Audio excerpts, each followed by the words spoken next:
Prime पॉइंटमध्ये मी सुहास आपल्या सगळ्यांचं स्वागत करतो. शरद पवार पडद्यामागे एक डाव खेळत आहेत. त्यांनी बुद्धिबळाच्या पटलावर अशा पद्धतीचा डाव टाकलेला आहे की त्यामध्ये सुनेत्रा पवार आणि पार्थ पवार यांना वगळून दोन्ही राष्ट्रवादींचं विलिनीकरण करण्याचा हा डाव आहे. आणि याला अजित पवार गटातल्या म्हणजे सुनेत्राताईंच्या गटातल्या अनेक नाराज खासदार आणि आमदारांचं समर्थन सुद्धा आहे. नेमकं हे सगळं काय आहे? ही बातमी नेमकी कुठून आली आहे, का आली आहे? नाराज आमदारांचं खासदारांचं म्हणणं नेमकं काय आहे? आणि शरद पवार हा जो खेळ रचतायत तो का करतायत, हे सगळं आपण समजून घेणार आहोत या व्हिडिओमधनं. तुम्हाला व्हिडिओ आवडला तर लाईक करा, शेअर करा, चॅनल सबस्क्राईब करायला विसरू नका आणि तुमच्या देखील कमेंट या कमेंट बॉक्समध्ये जरूर टाका. मंडळी, गेले 3 ते 4 दिवस राष्ट्रवादीचं विलिनीकरण होणार म्हणजे शरद पवार गटाचं. मग ते सत्तेमध्ये विलीन होणार का, म्हणजे ते NDA सोबत जाणार का, का ते काँग्रेसमध्ये विलीन होणार? शरद पवार काँग्रेस बरोबरही बोलतायत, शरद पवार भाजप बरोबर सुद्धा बोलतायत.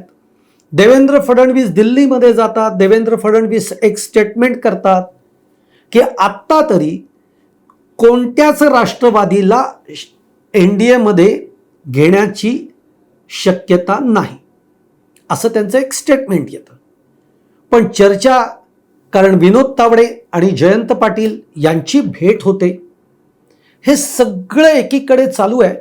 पण गेल्या बरेच दिवसांपासून शरद पवार यावर काही बोलत नाही. शरद पवारांनी फक्त एवढंच स्टेटमेंट केलंय की आमचे खासदार कुठेही जाणार नाहीत. हे बोलकं स्टेटमेंट आहे. पण शरद पवार एक बुद्धिबळाचा डाव मांडून बसले आहेत आणि बरोबर चाली खेळत आहेत. आणि ज्या दिवशी चेक अँड मेट होणार आहे त्या दिवशी पार्थ पवार आणि सुनेत्रा पवार यांना वगळून 2 राष्ट्रवादींचं विलिनीकरण करण्यात कसं येईल, हा तो डाव आहे. आता याची सुरुवात जी आहे ती कधी झाली, जर असा एखादा डॉट आपल्याला जोडायचा म्हटलं तर तुम्हाला आठवत असेल की सुनील तटकरे हे शरद पवारांच्या भेटीला गेले होते सिल्वर ओकवर मुंबईत. का तर सुनेत्रा पवार या उपमुख्यमंत्री झाल्यानंतर जे पत्र निवडणूक आयोगाकडे गेलं होतं ते पत्र ग्राह्य धरू नये अशा आशयाचं एक पत्र हे सुनेत्रा पवारांनी दिलं. आणि त्याच्यातनं नाराजी, सुनील तटकरे नाराज झाले, प्रफुल्ल पटेल नाराज झाले आणि सुनील तटकरे यांनी शरद पवारांची भेट घेतली. खरं तर त्यावेळेला बातम्या वेगळ्याच रंगल्या. पण असं असतं ना, जे आपल्याला दिसतं, जे समोर घडतंय तेच राजकारणात होत नसतं. जे दिसतं तसं नसतं, म्हणूनच त्याला राजकारण असं म्हणतात. त्याच्यामध्ये खूप गोष्टी दडलेल्या होत्या. ते डाव तिथनंच सुरू झालेले होते.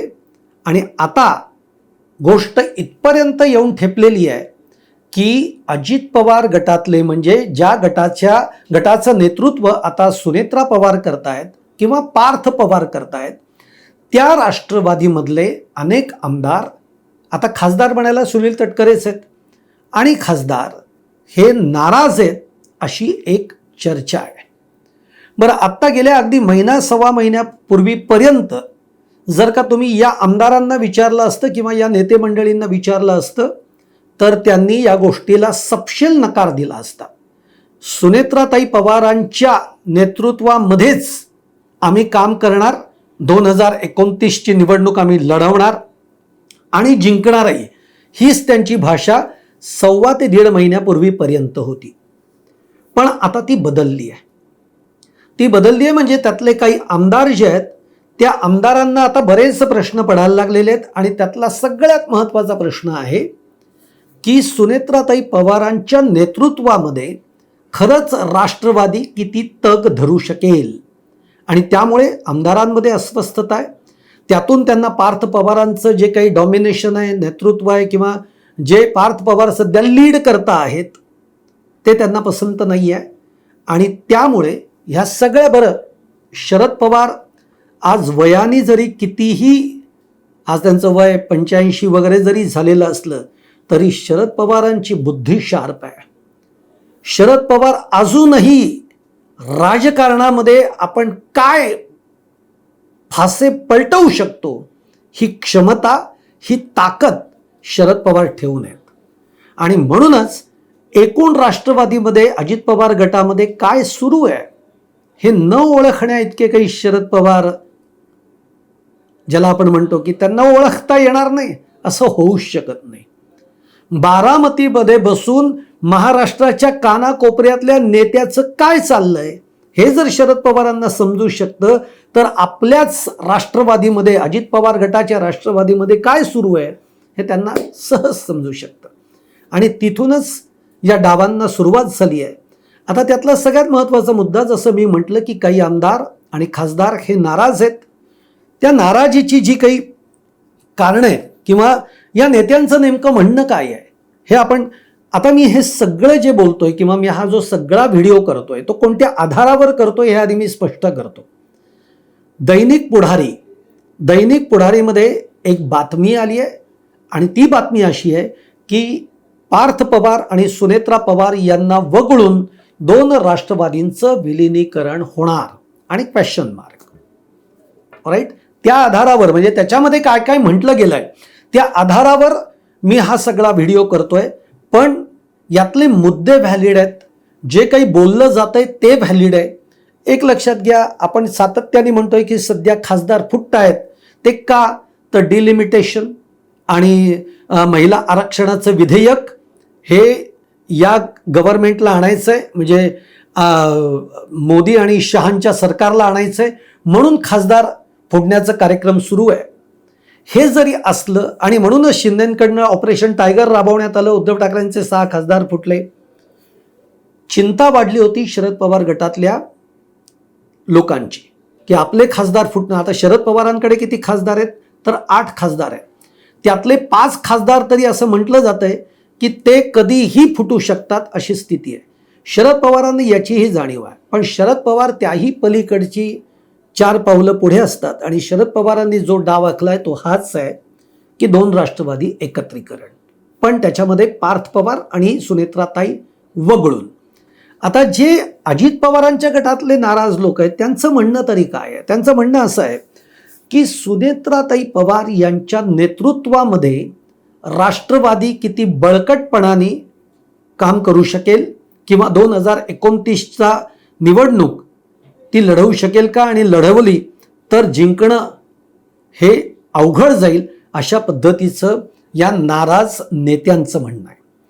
दुसरं हा आहे की हा नेतृत्व बदल आत्ताच घडवला तर ठीक आहे. याचं कारण असं आहे कारण 2029मध्ये विधानसभेच्या निवडणुका येतील, त्यामुळे 3 वर्ष हे आपल्या हातामध्ये राहतील जर विलिनीकरण झालं तर, म्हणजे दोन्ही राष्ट्रवादींचं. त्यामुळे मग एकजुटीनं काम करता येईल आणि बळकट काम करता येईल आणि विधानसभेला आपण चांगल्या पद्धतीने फाईट देऊ शकतो.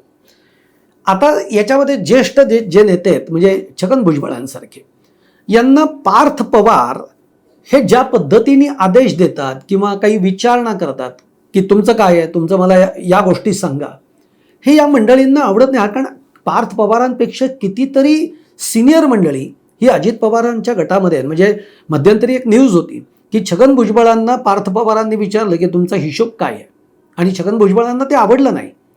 इव्हन सुनील तटकरेंच्याही बाबतीमध्ये तोच सगळा प्रकार झालेला आहे. आणि त्यामुळे ही मंडळी नाराज आहेत. आणि ही नाराजी म्हणजे त्यांना पार्थ पवार ज्या पद्धतीचं आता पक्षाचं नेतृत्व हे खरं तर पार्थ पवार करतायत. सुनेत्राताई पडद्यामागे राहून, म्हणजे नाव त्यांचं आहे पण पार्थ पवारांनी सगळी सूत्र हाती घेतली आहेत. अगदी आर्थिक नाड्या सगळ्या त्यांच्या हातामध्ये आहेत. त्यामुळे पार्थ पवारांचं नेतृत्वामध्ये जे काही आत्ता निर्णय होत आहेत ते या मंडळींना मान्य नाही आहेत. हा देखील एक त्यातला महत्त्वाचा मुद्दा आहे. आता याच्यामध्ये मी तुम्हाला जसं म्हणलं की एक सगळ्यात महत्त्वाचा मुद्दा आहे की राष्ट्रवादी जो आहे हा पक्ष जो आहे तो मराठा समाजाचा आहे अशा पद्धतीने त्याची मांडणी आहे किंवा ते बोललंही जातं.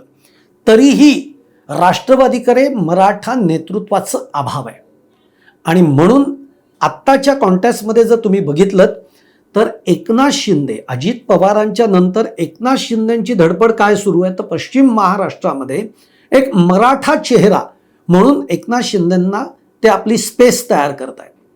जर तसं घडलं तर आज बराच मराठा मतदार जो आहे तो एकनाथ शिंदेच्या शिवसेनेकडे वळतोय आणि हे लक्षण राष्ट्रवादीसाठी चांगलं नाही आहे, दोन्ही राष्ट्रवादींसाठी. कारण याच्यातनं राष्ट्रवादीला खूप मोठा फटका बसू शकतो, नव्हे तर राष्ट्रवादीचं अस्तित्व सुद्धा यातनं संपू शकतं. अशा पद्धतीने या सगळ्याकडे शरद पवार बघतायत आणि म्हणून आपला पश्चिम महाराष्ट्राचा गड, आपला मराठा मतदार हा जर आपल्या ताब्यात ठेवायचा असेल तर आता विखुरलेलं राहून चालणार नाही, एकत्र यावं लागेल. पण पुन्हा एकदा एकत्र येताना पार्थ पवार आणि सुनेत्रा पवार यांना वगळून, म्हणजे ही अजित पवारांच्या राष्ट्रवादीतल्या गटातल्या नेत्यांचीच मागणी आहे. आणि म्हणून तुम्हाला सांगतो आता ही मागणी काय तर सुनील तटकरे शरद पवारांना भेटले, तसं आत्ता नुकतीच सव्वा महिन्यापूर्वी प्रफुल्ल पटेल, सुप्रिया सुळे आणि जयंत पाटील या तिघांची प्रफुल्ल पटेल यांच्या निवासस्थानी बैठक झाली आहे. म्हणजे ह्या गोष्टी पडद्यामागनं घडतायत ज्याची चर्चा ही आत्तापर्यंत समोर आलेली नाही. आपल्या समोर काय येत आहे, शरद पवार काँग्रेसशी बोलतायत, शरद पवार भाजपशी बोलतायत, जयंत पाटील, विनोद तटकरे जे भाजपचे काय त्यांचं नावच विसरलो एकदम पटकन, विनोद तावडे, इकडे जयंत पाटील भाजपच्या विनोद तावडेंशी बोलतायत. हे चित्र आपल्या समोर आहे आणि या चित्रांवरनं आपण ठरवतोय की राष्ट्रवादी ही भाजप बरोबर जाणार का, एनडीएला साथ देणार का, किंवा काही लोक म्हणतात नाही काँग्रेसमध्ये विलीन होणार. हे चित्र तयार केलं जात आहे, हे आपल्याला दाखवलं जात आहे. पण शरद पवार पडद्यामागे जो खेळ खेळतायत तो खूप वेगळा आहे आणि तो हा आहे. त्यामुळे ही जी कारणं आहेत ही मी तुम्हाला अजित पवार गटातल्या ज्या नाराज लोक आहेत त्यांची ही मी कारणं तुम्हाला सांगितलेली आहेत. त्याच्यात एक स्ट्रॉंग कारण असं आहे की मधल्या काळामध्ये राष्ट्रवादी अजित पवार गटाकडनं सुनेत्राताईंनी एक पत्र पाठवलं की त्यांच्या कार्यकारिणीचं, त्याच्यामध्ये सगळ्यांची नावं आहेत पण सुनील तटकरेंच्या नावापुढे पद नाही आहे, त्याच्यानंतर प्रफुल्ल पटेलांच्या नावापुढे पद नाही आहे आणि त्यामुळे ते नाराज झाले. पण मग नंतर सुनेत्रा पवारांनी सारवासारव केली आणि ते असं म्हणले की टायपिंग मिस्टेक आहे. पण आता याही गोष्टीला बरेच दिवस झाले आणि म्हणून असाही सूर उमटतोय की हे पत्र देखील पार्थ पवारांनी दिलंय आणि आता त्यातलं टायपिंग मिस्टेक दूर करण्याचं काम हे अद्यापपर्यंत झालेलं नाही आहे किंवा ते मुद्दामून त्याची टाळाटाळ केली जाते, म्हणून देखील आता ही लोक नाराज आहेत. हे सगळं नाराज गटातली कारणं काय आहेत मी तुम्हाला सांगितली. पण आता मुख्य मुद्दा आपल्याला हाही पडतो की शरद पवार हा सगळा खेळ का रचतायत. स्वाभाविक आहे, राष्ट्रवादीच मुळामध्ये शरद पवारांनी उभी केली आहे. अजित पवार फक्त शरद पवारांचे साथ सोडून वेगळे झाले, मग त्यांना पक्ष, नाव, चिन्ह हे सगळं अजित पवारांना मिळालं.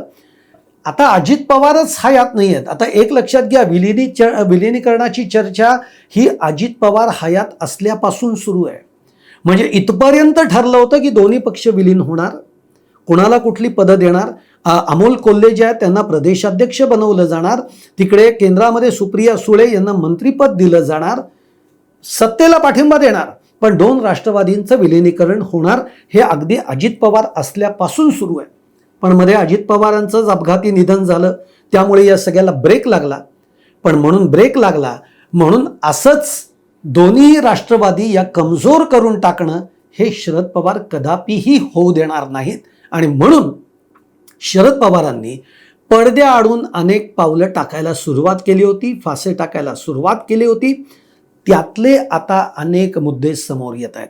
आता एक लक्षात घ्या, शरद पवार जर हे करत असतील तर ते का करत असतील, त्यांचा हेतू काय आहे याच्या मागचा. पहिली गोष्ट, जेव्हा अजित पवार आणि त्यांच्याबरोबर जे काही आमदार गेले, पण शरद पवारांच्या बरोबर राहिलं कोण, जयंत पाटील राहिले, शशिकांत शिंदे राहिले, अनिल देशमुख राहिले, राजेश टोपे राहिले, असे अनेक लोक राहिले. ही सारखी जी मंडळी आहेत की ज्यांनी आपल्याला साथ दिली, त्यांना पुन्हा सोबत घेऊन सत्तेमध्ये आपण सहभागी होऊन यांना काही चांगली पदं ही मिळवून देणं हा त्यातला एक भाग आहे. असा एक पवारांचा त्यातनं हेतू आपल्याला बघायला मिळतो. हे सगळं मी पुढारीच्या बातमीच्या आधारे तुम्हाला मांडणी करून सांगतोय. त्यानंतर नजीकच्या काळामध्ये काँग्रेसची सत्ता येणं हे धूसर आहे, ती येईलच याची शक्यता कमी आहे, हे पवार जाणतात. आणि म्हणून त्यामुळे सत्तेमध्ये सहभागी होऊन आपला राष्ट्रवादी पक्ष त्याची मुळं घट्ट करणं, त्याला वाढवणं, त्याला बळकटी देणं हा त्यातला दुसरा एक उद्देश यामागचा असू शकणार आहे. तिसरं जर कारण आपण बघायला गेलं तर आपल्या जवळच्या नेत्यांची केंद्रीय मंत्रिमंडळामध्ये वर्णी लावणं. मग सुप्रिया सुळे आहेत, त्यांचा तर पहिला विचार केला जाईल. रोहित पवारांच्या बाबतीमध्ये विचार होऊ शकतो आणि मग मी जसं जयंत पाटील वगैरे यांची नावं घेतली त्यांचा विचार होऊ शकतो. केवळ मराठा मतांवर, हा फार महत्वाचा मुद्दा आहे, केवळ मराठा मतांवर विसंबून राहायचं नाही तर इतरही गोष्टींना प्राधान्य द्यायचं. म्हणूनच छगन भुजबळ असतील, प्रफुल्ल पटेल असतील, सुनील तटकरे असतील, यांची गरज ही पवारांनी ओळखलेली आहे आणि म्हणून आता त्यांच्याबरोबरच्या बैठका या सुरू झाल्या आहेत.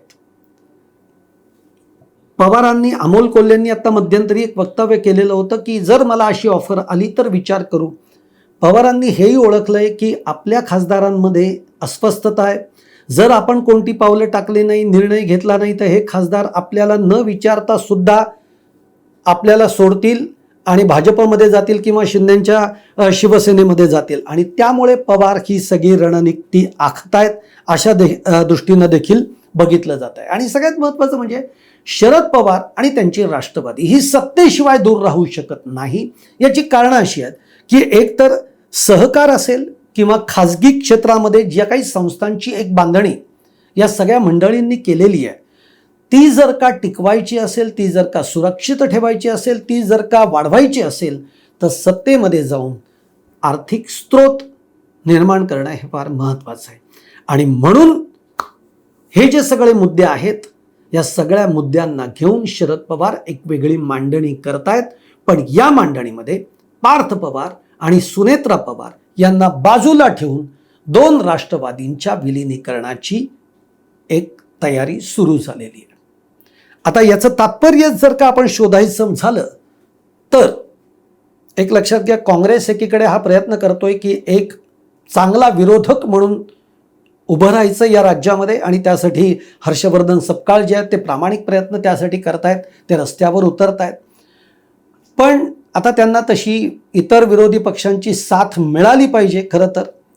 पण सगळेच जर का सत्तेच्या मागे जायला लागले तर मात्र चित्र फार कठीण होईल. पण असं जर काही घडलं तर पुढे चित्र असं आहे की सत्तेतही सत्ताधारी आणि विरोधातही सत्ताधारी, हेच चित्र पुढच्या काळामध्ये आपल्याला बघावं लागेल.